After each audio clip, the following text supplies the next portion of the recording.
Powerbrief show begins this evening, and tonight's topic is independence of the arms of government in Kenya. The Kenyan Constitution 2010 promoted the separation of powers, or rather the independence of the arms of government in Kenya. And this time we have Mr. Kelvin Mwangi, a PRO, public relations expert, who is with us on the show. Welcome on the show. Thank you. We are also privileged to have Dr. Joseph Rotich. Dr. Joseph Rotich is a doctor of economics. He is a public and policy analyst and also a board member of Gatundu South Constituency Development Fund. Welcome. Thank you very much. On the show. When we look at our constitution, and we begin with Mr. Kelvin Mwangi, on the streets, Kenyans usually ask themselves, what does it mean when the Constitution talks of independence of the arms of government? Thank you very much, Cornelius, for hosting me here. First is to say that since the adoption of the new Constitution during the promulgation and the dispensation of the new Constitution, the function of the arms of the government, they are well outlined. Look at, for instance, we have the three arms of the government. We have the executive, which is headed by the president. We have the judiciary, which is headed by the chief justice, and parliament, which is headed by the speaker. On these, when you talk about independence, I want to tell you that all of the three arms of the government, they are intertwined. They have to act together to give us a very good positive result. But when we talk of independence, that word now has been misused, because you find that executive, at some point, it is trying to frustrate. Thank you so much. Let's get the brief explanation I think of that. the issue at hand, as my brother has actually elaborated, to do with the independence. Independence arises when each of the arms operates within the jurisdiction of the provision of the Constitution. And when it comes to their state of operations, they are actually working interdependently. The other one cannot do, or rather should not be doing the functions of the other one. Like in this case, what the judiciary is doing is quite different with what the executive is doing. And then what the legislature is doing is actually quite different from what the executive is actually doing. So in a nutshell, what we are actually saying is there should be some autonomy of decision-making or operations among the three arms of the organs of the government. In this case, the executive should not be seen to be operating like the judiciary or overruling what the judiciary has actually decided. Or in the same way, the legislature, because legislature by nature are the ones who are actually making laws of this country. So these are the representatives of the citizens of the Republic of Kenya. Of course, we have these, the so-called the organs of the government. They should be operating as per the Constitution. Harry, we are coming back there. Thank you. So let's do a postmortem, beginning with you, Kelvin. Since the promulgation of the Constitution in 2010, have we really implemented that part of the separation of powers and the independence of the arms of government? I would want to say yes, and at some point I would want to say no. Why do I want to say so? Because look at this way. Just recently, we saw the Chief Justice, David Keran Maraga, saying that he is underfunded. But when he's saying the government is underfunding him, who is government? You know, we get to the point to ask ourselves, who is this government that he's talking about? So when we talk like if the independence has been, we have got to the independence of the arms of government, I want to add to that point, I want to say no, because there is this type of arm of government whereby one is pulling to his own side, the other is pulling to his one side, legislature pulling to the one side. And that's why they're saying, you remember we had all the razzmatazz of we shall visit, we shall visit. But who are these people who are saying we shall visit? It was made in the arm of legislature and executive.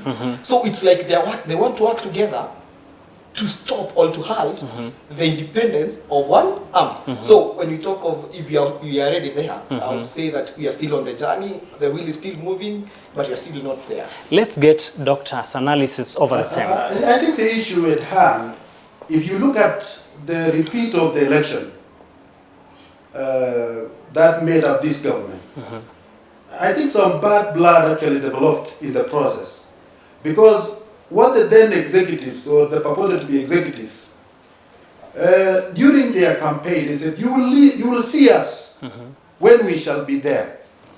And that was not in a good taste, because we are working for the good of the same government. And when the other hand of the government point finger to another arm of the government, it is not in good books. But what I can say, that has not even been very practical, in the sense that what has played so bad is the fight against the corruption. Yeah. You overheard the head of state some time back saying that the judiciary is frustrating the fight against corruption in this country. Why has it been that those people, or the culprits who have been identified, that they have squandered the public funds, they get freed by the judiciary with flimsy kind of reasons? And then at some point, Mahaga said, the blame should be squarely on those who are investigating these matters. Why? Is because what we are relying in our courts on are pure evidence that can be proven beyond any reasonable doubt that these are the issues that can victimize this person, that they actually messed up, or rather they squandered, or they had some fraud case on the government, the public funds. So in that case, the executive look frustrated. They want to implement this, yet the judiciary don't seem to be supportive in the whole process. And that has brought more questions than answers. Who would be who? Who would be doing what in the whole process? Why has it been that the fight against corruption has not succeeded to the level that the executive wants? Is it because there is some bad blood between the judiciary and the executive?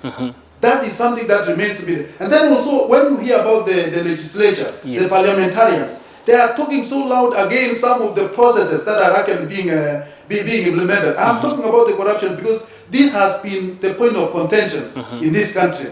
You find the issue of the executive arm victimizing the process. Yeah.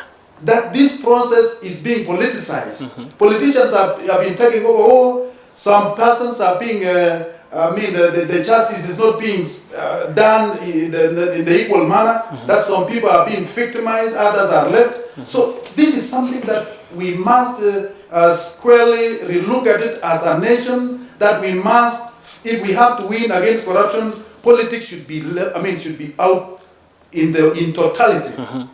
Let us allow the judiciary to do its work. Let us allow the executive to do its work. Let us allow also the parliamentarians to do their own work.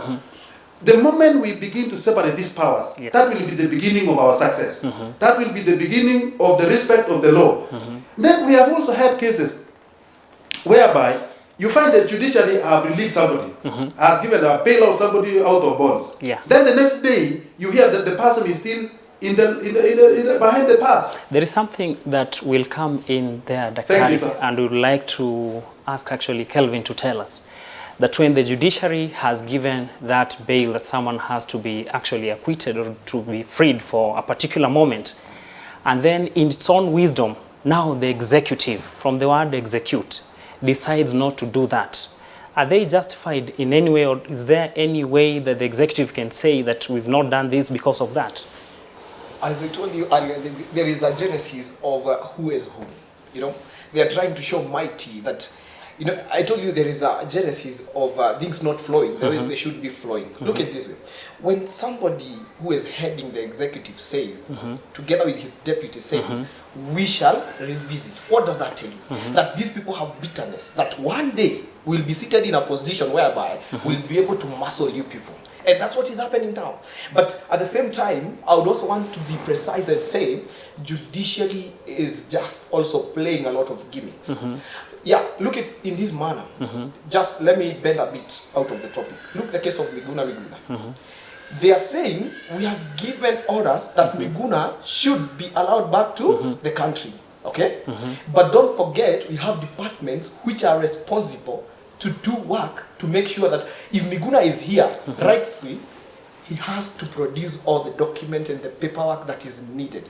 You know, we can't say that because Miguna was now taken out of the country unlawful, now he has to come back the same unlawful way, because there is no any time two wrongs have ever made a right. Remember that.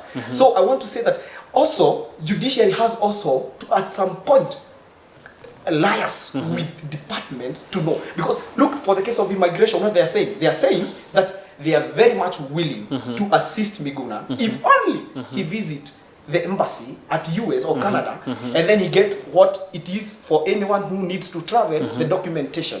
But Miguna is not willing. What is he trying to do? He is trying to gain sympathy and trying to tarnish and mudsling the government in another way. Look like they are not giving him the right of entry to his own country. I agree, Miguna is a citizen of this nation. Because how was he allowed to vie for a governor if he was not a citizen? So I don't want to get back more of politics and all the mudslings, but I want to say something very serious, that judiciary should not override over its powers. Because judiciary feels like now, because now it is the arm of government that decides, you know, it's the arm of government that, you know, legislature make noise there, they want to say what they want to say, executive says, but the final decision lies on who? Judiciary. Judiciary should not misuse the powers they have, because they tend to misuse the power, and they get some point, according to my view of things, they get to be biased. Look at this way. Why do you have to insist that Miguna must come back? Why don't you first consult and know if Miguna has all the documentation that are required for him to get back to the country? You don't just say from, you know, you don't build castles in there and say, because now we are the final people and we are the people who make the final decision, Miguna should come back. That should not. Thank you, Mr. Mwangi. There's something that Doctor will want to get your honest opinion. When the Constitution talks of the separation of powers, that the President is a head of state and government, meaning that if anything goes wrong on the state or on the government, the President will be aware. Was Constitution silent to say that after all is said and done, the head of the executive has to come in and offer proper direction?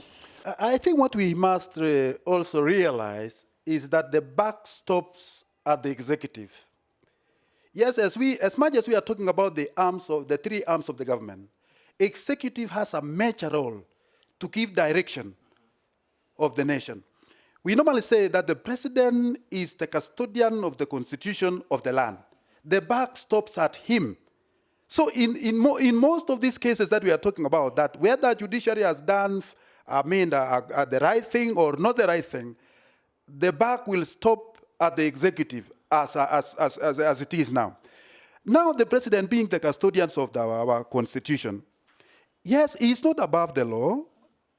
He is not, he is the defender of the law. That means he has to see that justice prevails to all the citizens of this country as per the Constitution. So what we are actually saying here, there has been issues that have also brought more questions than answers about the acts or omissions of the judiciary. Because you may find some cases, why is it that almost 90 or 70% of the cases as to do with the corruption cases don't pass through the justice system?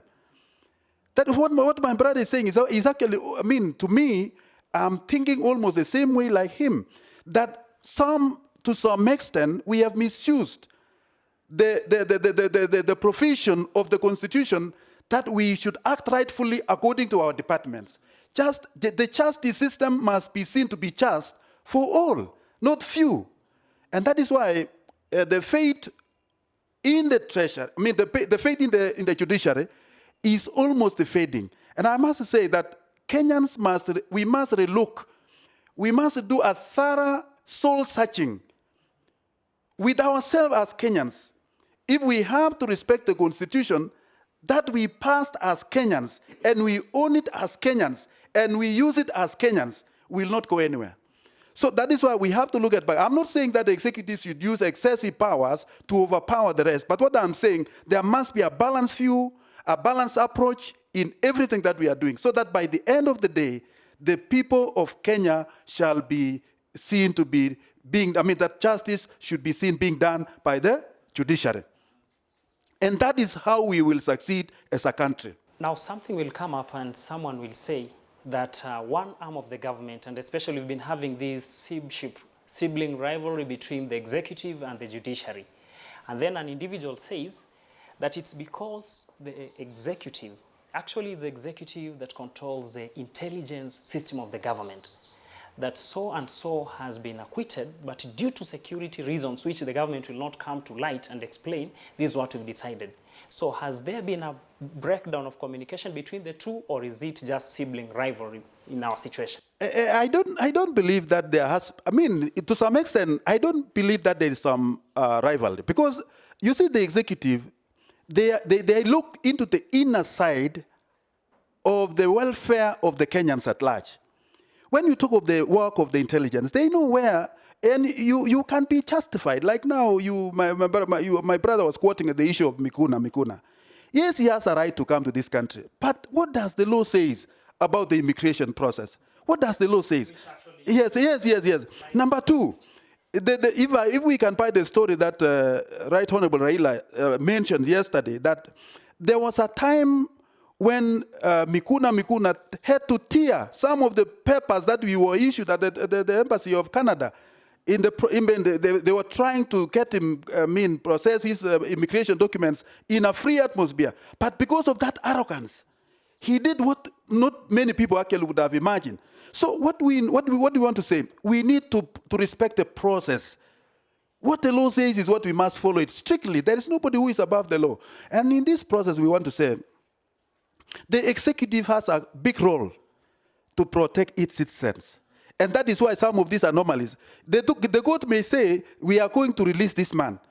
But if the guy is actually, will provide the danger to the security of the land, the security has to use an extra arm to say no to this guy. He has to detain. Let's hear from Mr. Mwangi. Why do you think there have been that rubbing of shoulders, especially between the executive and the judiciary? Rivalryism or breakdown of communication? I would want to concur with what my good friend Roticha said. Yes. Try to look it in another way. You see, as I've told you, it's more of common of tragedy. Common of tragedy, whereby everyone is pulling to his side because the resources sounds to be like not ample for everyone. But who has the key to whole thing that the judiciary wants? It is the executive. But the rivalry is too much, and I would want to say that I would also want to pinpoint judiciary. See what our country is sinking in: corruption. Very dangerous, very cancerous to this nation. That we want to make a step, but we can't. We have the DPP, the Office of Director of Public Prosecution. That's from the executive arm. Yes, headed by Nordin Haji. Yes. DCI, headed by George Kinoti. They have done due diligence to bring the culprits to the books. But when everything gets to judiciary, it stalls. What does that tell you? The executive must be frustrated. Even you have worked, you've done everything. But the result, the process is there. You can see the process, but the result can't be, you can't touch the result. But who is doing it? It's the judiciary. So I think we need to have a platform whereby judiciary and executive should at one point sit down and reason together and remember the main goal here is not about who is mighty. It is about serving these great people of this nation. That's what I want to say. After a break, we are coming into the way forward and the solutions to actually call off this standoff between these two arms of the government. And we'll also look at why is the legislature being termed as a branch of the executive. Keep on tweeting on our Twitter handle, that is CAC TV Kenya. We are also on YouTube, that is CAC TV Kenya, also on our Facebook, CAC TV Kenya, and also on Instagram.